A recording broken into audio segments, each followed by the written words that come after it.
하나님 말씀 오늘은 베드로전서 3장으로 가겠습니다. 3장 오늘 1절에서 7절까지 말씀입니다. 제3장. 아내들아, 이와 같이 자기 남편에게 순종하라. 이는 혹 말씀을 순종하지 않는 자라도 말로 말미암지 않고 그 아내의 행실로 말미암아 구원을 받게 하려 함이니, 너희의 두려워하며 정결한 행실을 봄이라. 너희의 단장은 머리를 꾸미고 금을 차고 아름다운 옷을 입는 외모로 하지 말고, 오직 마음에 숨은 사람을 온유하고 안정한 심령에 썩지 아니할 것으로 하라. 이는 하나님 앞에 값진 것이니라.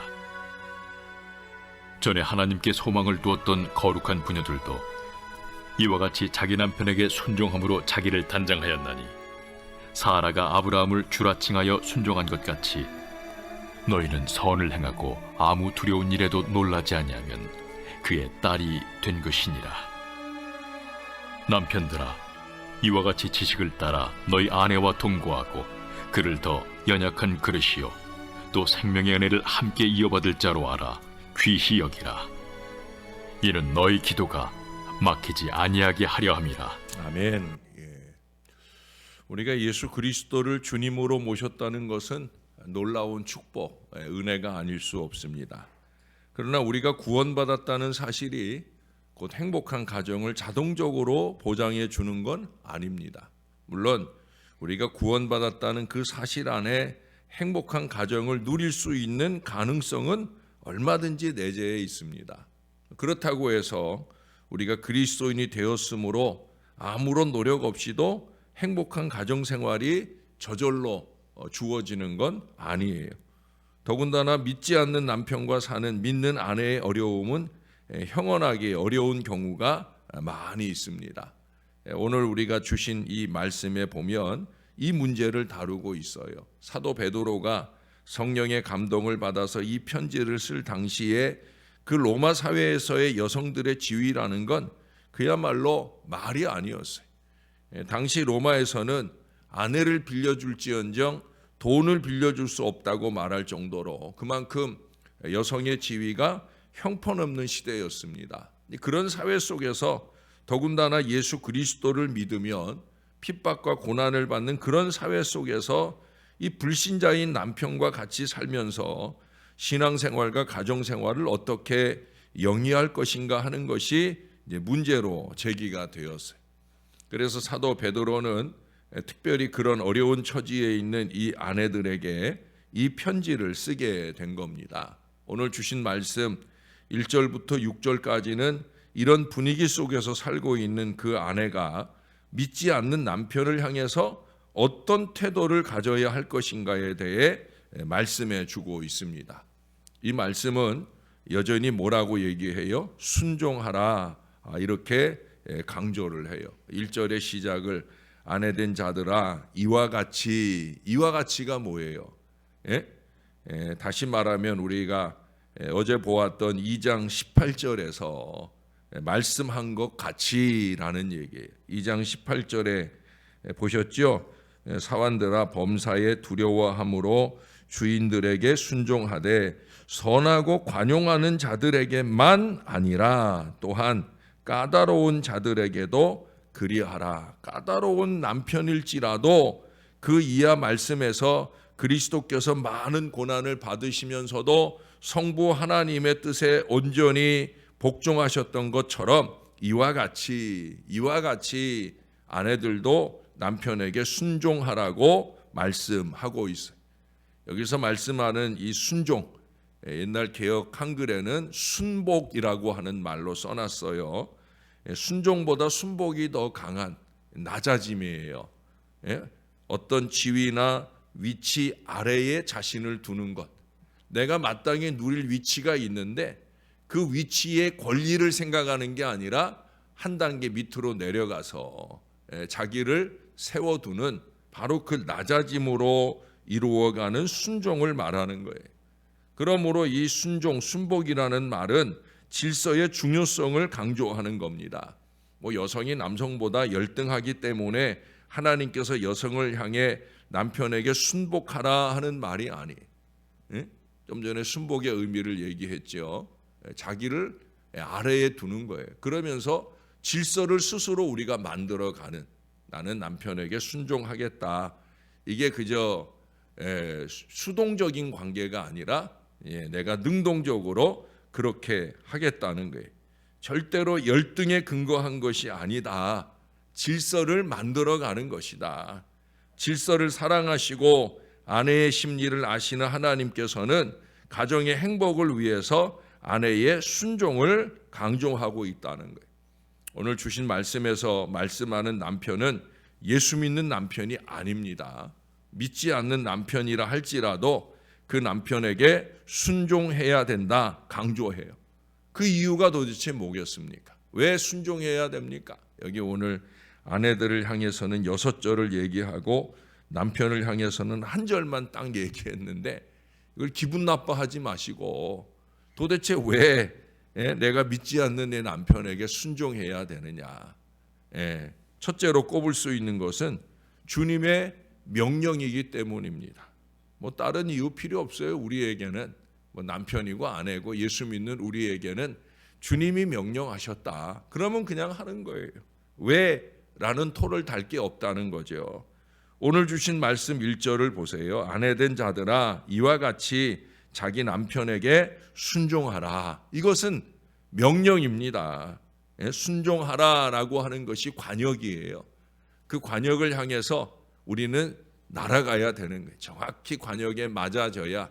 그게 안 되면 뭐가 된다고 그랬어요? 관역을 빗나가면 하마르티아, 죄가 된다고 그랬어요. 하나님이 명령하신 대로 우리는 그대로 날아가는 거예요. 이것은 남편의 명령이 아니라 주님의 명령이니까. 왜 남편에게 순종해야 된다고요? 주님의 명령이기 때문입니다. 우리는 여기서부터 출발해야 됩니다. 다시 말씀드리지만 여성이 열등하기 때문은 절대 아닙니다. 성경 어디에도 여성이 남성보다 열등하다 말한 곳 없어요. 그럼에도 불구하고 성경은 질서의 중요성을 가르치고 있어요. 그리고 남편을 한 가정의 머리로 세웠다는 것, 우리가 앞서서 에베소서를 통해서도 확인해 보았습니다. 교회와 예수 그리스도의 관계를 빗대어서 말한 것이 아내와 남편의 관계였던 것 꼭 기억해야 됩니다. 남편이 아내의 머리라는 것은 남편이 아내의 독재자가 되라는 의미는 아니에요. 하나님께서 한 가정을 통해서 말씀하시고 이 가정에서 하나님의 뜻이 이루어지도록 하기 위해서 하나님은 남편을 그 가정의 지도자로 삼기를 원하신 거예요. 그래서 여기 7절에서도 마지막에 너희 기도가 막히지 아니하게, 가장의 영성이 하늘 하나님을 향해 열리고 그 영성을 통해 주시는 하나님의 은혜가 가정에 임하도록. 교회 안에도 어제도 얘기한 것처럼 영적 지도력이 있잖아요. 목회자를 통해서 하나님께서 왜 구약에는 대제사장, 제사장들을 세우고 또 신약의 교회에서는 목회자들을 세웠어요? 영적 지도력이에요. 그로 통해서 하나님의 축복이 쏟아져 가기를 원해서. 중요한 것은 영적 지도자들의 기도가 막히지 않도록 하는 것. 그것이 중요하다라고 하는 거예요. 우리 믿는 남편들은 영적 지도력, 영적 주도권을 가진 가장이 되어야 합니다. 믿음 없는 아내에게 질질 끌려다니면서 신앙 아닌 신앙의 모습들을 가지고 살면 안 되는 거예요. 또 그런 남편을 좌지우지하는 기쁨을 누리려고 그렇게 나서는 아내가 되어서도 안 된다는 거예요. 남편과 아내는 생명의 은혜를 받는 일에 있어서 전혀 차별이 없습니다만은 그런 남성이 여성보다 결코 우월하다고 성경이 가르치지 않고 있음에도 불구하고 작은 우주라고 말할 수 있는 가정에서도 주님께서는 우주와 똑같이 질서를 요구하셔요. 그렇기 때문에 하나님께서는 아내들아 남편에게 순종하라 말씀해요. 오늘 우리가 사는 사회에서 좀 구시대적인 말씀으로 들릴 수도 있을지 모르겠습니다만은 그러나 다시 한번 말씀드리지만 이것은 주님의 명령입니다. 그러므로 우리는 이 명령을 따라야 돼요. 주님의 명령에는 깊은 의미가 있어요. 그 명령 따르는 사람에게 결코 손해나게 하시지 않는다는 거예요.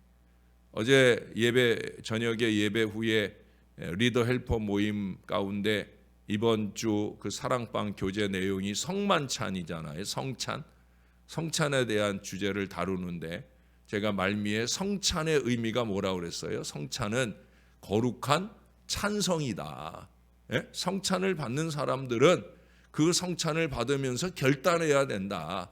내가 거룩한 찬성, 하나님이 주시는 모든 말씀에 대하여 예스, 찬성하고 살겠습니다. 동의하고 살겠습니다. 순종하고 살겠습니다. 그걸 결단하는 자리가 바로 성찬의 자리다. 그래서 거룩한 찬성이라고 제가 풀어드렸는데 그 거룩한 찬성은 이것도 마찬가지예요. 이것도 하나님의 명령이니까 그냥 순종하는 거예요.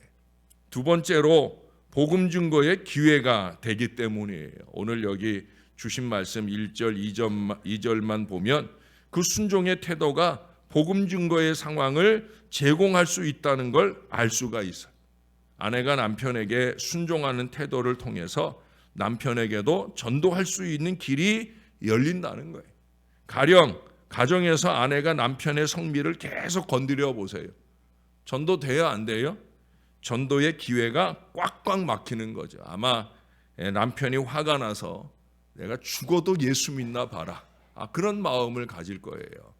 저놈의 예편내 가는 천국은 나는 절대 안 간다.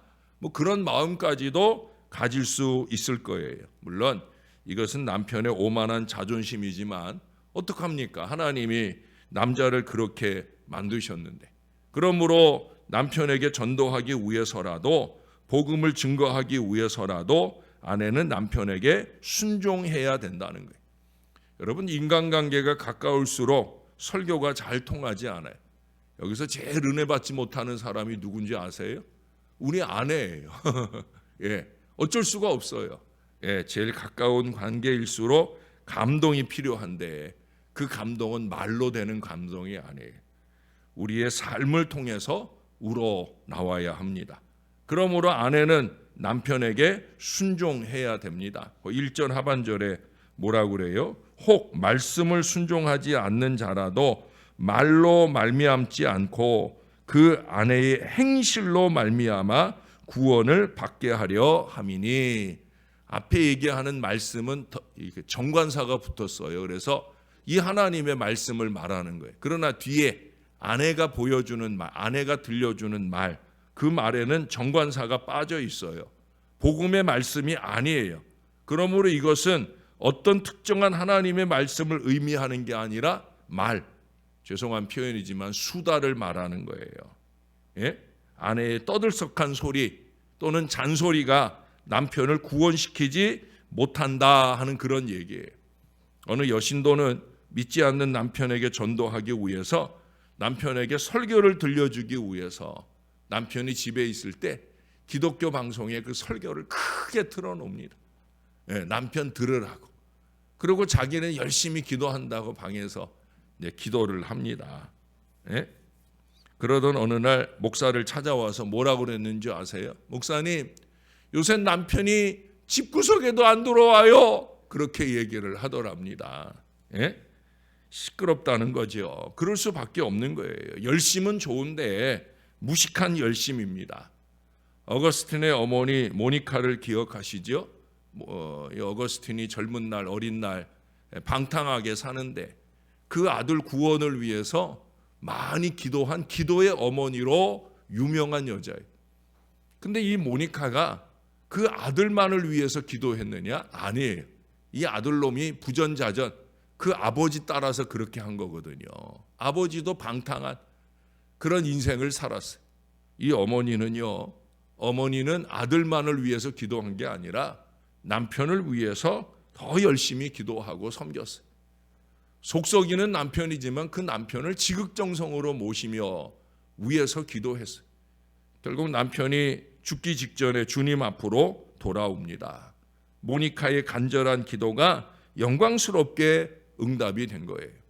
이 아버지를 위해서 기도하면서 이 아버지를 극진히 섬기는 그 어머니의 모습에 이 아들이 감동을 받은 거예요. 그 어거스틴이 참회록에 그렇게 씁니다. 우리 어머니는 아버지를 마치 주님을 모시듯 하였습니다. 그게 남편이 훌륭한 신앙 인격을 가진 좋은 남편이라서가 아니라는 거였죠. 예? 어거스틴보다 더 타락한, 왜 어거스틴은 청년이고 결혼하지 않은 사람인데 그 남편은 아내가 있고 자식이 있는데도 불구하고 그거 돌보지 않고 타락한 인생을 살았어요. 그런데 그런 남편을 주님 모시듯 했다. 그 어머니의 모습이 우선적인 감동의 시작이에요. 그 어머니의 기도, 그 아내의 기도, 그것이 이 아들에게 깊은 감동을 주어서 마침내 그 남편을, 마침내 그 자식을 그리스도 앞으로 인도할 수 있었다는 거예요. 그 자식을 하나님 앞에 세우고 위대한 영적 지도자가 되게 하는 은혜를 입게 되었다는 거예요. 그렇습니다. 그것이 바로 복음 증거의 열매를 맺게 할 수 있는 거예요. 여러분, 가까울수록 말은 잘 통하지 않아요. 우리의 행위가 중요합니다. 믿지 않는 남편을 두고 계시는 우리 아내분들은 믿음의 행위를 아름답게. 그래서 세 번째로 말씀하고 있는 게 그겁니다. 이 남편에게 순종하는 것은 인격의 단장이 되기 때문이에요. 아내가 남편에게 순종하는 그 태도가 바로 아내의 인격적 단장이 된다는 거예요. 믿지 않는 남편에게 순종하면서 그의 신앙이 없음을 안타까워하는 그 마음을 아픔이라고만 생각하지 마시고 이런 시간들을 통하여 하나님께서 우리의 신앙 인격을 형성시켜 나가는 것이다 라고 믿으셔도 됩니다. 그리스도인들이 예수님의 학교에 들어오자마자 배워야 할 것이 있습니다. 그게 뭐냐면 바로 순종의 교훈이에요. 거룩한 찬성. 여러분, 성찬을 우리가 1년에 2번, 저는 뭐 그 이상 좀 하고 싶은데 우리가 1년에 2번 받더라도 어떻든 성찬을 받을 때마다 거룩한 찬성, 이 마음이 제자도의 출발점이 하나님을 향해서나 또는 위에 세운 질서를 향해서나 우리가 찬성의 순종의 교훈입니다. 그것이 하나님을 향한 것이든 권위자에 대한 것은 마찬가지. 이것이 우리를 훌륭한 인격으로 단장시켜 가기 때문에 오늘 여러분 거기 주신 말씀 4절을 보세요. 오직 마음에 숨은 사람을 온유하고 안정한 심령에 썩지 아니할 것으로 하라. 이는 하나님 앞에 값진 것이니라. 모든 예수 믿는 부인들 반드시 가져야 할 2가지 인격적인 덕목을 이 말씀에 말씀하고 있어요. 하나는 뭐예요? 온유입니다. 온유함. 성경에서 말씀하는 온유라는 건 힘이 다스려지고 있는 상태를 말하는 거예요. 펄펄 뛰는 야생마들을 데려다가 길을 들이잖아요. 그 힘이 다스려집니다. 고분고분 말을 잘 들어요. 헬라 사람들은 바로 그런 상태를 온유해졌다라고 말해요. 사람으로 말하면 잘 통제되고 있는 인격을 말하는 거예요. 아, 싫어요. 아예 안 해요. 그런 사람은 온유한 게 아니에요. 건강한 신앙 인격은 예스를 잘하는 사람이에요. 그러므로 남편이 믿지 않는다고 해서 같이 펄펄 뛰고 성질내면 안 된다는 거죠. 여러분, 이 온유함이야말로 우리 예수 그리스도의 가장 중요한 성품이잖아요. 예수님 뭐라고 그랬어요? 나는 마음이 온유하고 겸손하니 내게 와서 배우라고. 주님의 성품 가운데 가장 먼저 스스로 강조하고 꼽은 게 뭐냐면 온유함이에요. 그리고 그것을 배우라고 말씀하셔요. 저나 여러분 모두가 그 온유함을 배워야 될 거예요. 그리고 다른 하나는 뭐예요? 안정입니다. 여기서 말하는 이 안정이라는 말은 고요한 상태를 말해요. 고요한 태도를 말하는 거예요. 예수 믿는 사람은 좀 고요해야 됩니다. 예수 믿는 사람들이 떠들썩하면 안 돼. 저 여자 예수 믿더니 말만 많아졌다. 이런 소리 들으면 안 돼. 예수 믿는 사람들이 어디 같이 단체로 야외를 나가거나 해도 너무 떠들썩하게 하면 목사가 자꾸 민망해집니다. 여기 그러잖아요. 거기 표현이 뭐라, 오직 마음에 숨은 사람. 기가 막힌 표현이에요. 마음에 숨은 사람. 물론 그 앞에 얘기하고 있는 겉단장, 겉단장 꾸미는 것보다 마음에 숨은 사람을 온유함과 안정으로 꾸며가는 게 그게 중요하다는 거예요. 그러나 한편으로는 마음에 숨은 사람 드러내지 않는다는 거예요. 요즘 사람들은 명품으로 치장하고 드러내려 하잖아요. 여러분, 인격이 명품이 아닌데 아무리 명품 둘러봐야 뭐합니까? 쓸데없는 짓 하는 거죠. 신앙 인격이 명품이 되는 신앙이 되어야, 그래야 아름다운 거예요. 예수 믿는 사람은 말을 오히려 적게 해야 됩니다. 예수 믿지 않는 남편과 사는 부인은 남편에게 하나님에 대한 이야기를 많이 하려 하지 말고 오히려 하나님께 남편에 대한 얘기를 많이 하는 기도의 여종이 되어야 합니다. 사람에게 하는 말은 오히려 번거로움이 돼요. 너무 많은 말을 하기보단, 제가 그러잖아요. 인간의 입에서 나오는 말의 양은 한정돼 있다. 쓸데없는 말이 많은 사람은 기도의 언어가 적은 사람이 된다. 그러나 쓸데없는 말을 줄이는 사람은 기도의 언어가 많은 사람이 된다. 저나 여러분은 후자가 되어야 할 것입니다. 우리 예수 믿는 분들, 특별히 우리 부인들, 제가 오늘 좀 길게 말씀을 드렸는데 남편이라서 길게 얘기한 건 절대 아닙니다. 우리가 고요하게 삶을 살아가는 태도로서 인격을 단장해야 됩니다. 순종만큼 아름다운 신앙 인격은 없습니다. 하나님을 향해서나 하나님이 주시는 말씀을 따라 우리가 순종해야 될 질서 있는 믿음을 통해 하나님께는 영광이 되고 복음에는 확장이 되는 거룩한 은혜가 저와 여러분의 가정 안에 넘치게 되기를 우리의 구주 되시는 예수님 이름으로 간절히 축원합니다. 참 좋으신 아버지, 열심히 있는 믿음으로 사는 주의 자녀들에게 우리가 신방을 하거나 말씀을 들어보면 제1번 기도 제목이 남편의 구원입니다. 이 새벽을 깨우는 새벽 용사들 가운데도 남편의 구원을 위해 열심으로 기도하는 아내들이 있습니다. 구원만 아니라 오히려 나보다 먼저 된 자가 되고 하나님 앞에 열심 있게 헌신하는 신앙이 되기를 소원하는 간절한 마음으로 기도하는 신실한 여종들이 많이 있습니다. 오늘은 그런 우리들에게 주시는 하나님의 말씀을 좀 길게 들었습니다. 하나님 아버지, 우리가 믿지 않는 남편에게, 믿음이 부족한 남편에게 우리가 순종할 마음을 우리 안에 더하여 주시옵소서. 주님의 명령이니까 무엇보다도 우리 안에 건강한 신앙 인격을 위해, 아니 그보다 더 중요한 거, 믿지 않는 내 남편이 예수 믿고 내가 가는 천국에 갈 수 있는 이 큰 은혜를 위하여 기꺼이 나를 낮추고 순종할 마음이 우리 가운데 있게 도와 주시옵소서.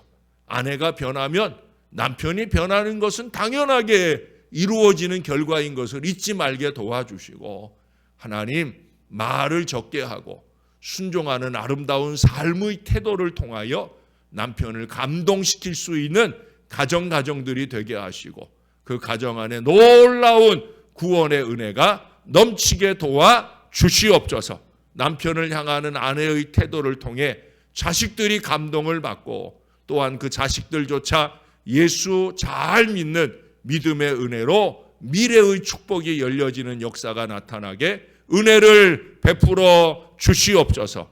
주님 바라옵기는 우리 영적인 남편들도 영적 주도권을 가질 수 있도록, 그것이 그저 큰 소리 치는 게 아니라 믿음의 무릎을 꿇을 줄 아는, 거룩하게 주님의 뜻을 받들 줄 아는 믿음의 남편들로 하나님 앞에 설 수 있게 은혜 베풀어 주옵소서.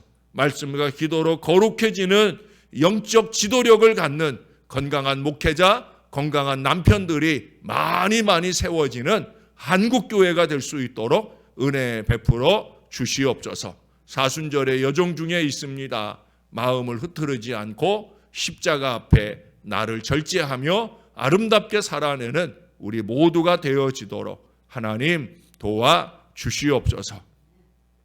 여전히 병원에 입원하거나 또 퇴원하고 안정된 치유 기간을 갖는 주님의 자녀들이 있습니다.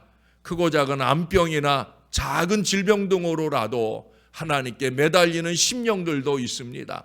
조금 더 하나님을 위하여 헌신되고 싶은데 연약한 육신으로 아파하는 주님의 자녀들도 있습니다. 손대 주실 줄로 믿습니다. 믿음의 기도에 역사하는 힘이 크오니 우리 주님께서 능력 은혜 베풀어 주셔서 남종이든 여종이든 치유의 큰 은혜 속에서 영육간의 강건함을 회복하도록 도와주시옵소서. 주님의 함께하심을 소원합니다. 감사합니다.